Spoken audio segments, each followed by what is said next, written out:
So the dean wrote a book, which I read, called Destined for War. It's out in 2017, but certainly worth ordering on Amazon. And he knows without prejudice, which means he's not coming at it from a left wing or a right wing point of view. He knows the danger that China poses. So, up front, Dean, how intense is that danger right now? Well, 3 or 4 points, and then first, if there were a war, a full-scale war between the U.S. and China, we could each be destroyed. All of Cambridge, all of New York, all of D.C. So we living with a China like we learned to live with the Soviet Union, where Ronald Reagan rightly said, a nuclear war cannot be won and therefore must never be fought. So that's point one. Point two, Taiwan, from the perspective of China, is an inseparable part of China. There are things for which nations will go to war if required.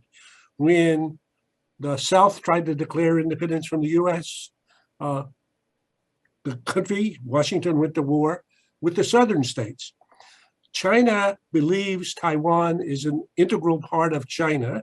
China has a no succession law. So if Taiwan were to take an unalterable, unambiguous step that made it independent, I think it's almost certain that China would go to war to prevent that happening. Three, if the US came to the defense of Taiwan today, given the military balance of power in the region that's developed in the last 20 years, in that conflict over Taiwan, we would likely lose. So that's all very ugly.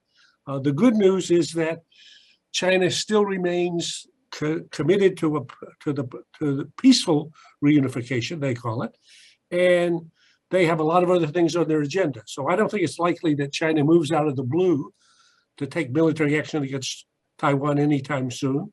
But I can certainly imagine some event or incident or accident, maybe some provocative action, extremely provocative by Taiwan, that she would feel like he had to respond to, and that could ultimately lead to a war between the US and China.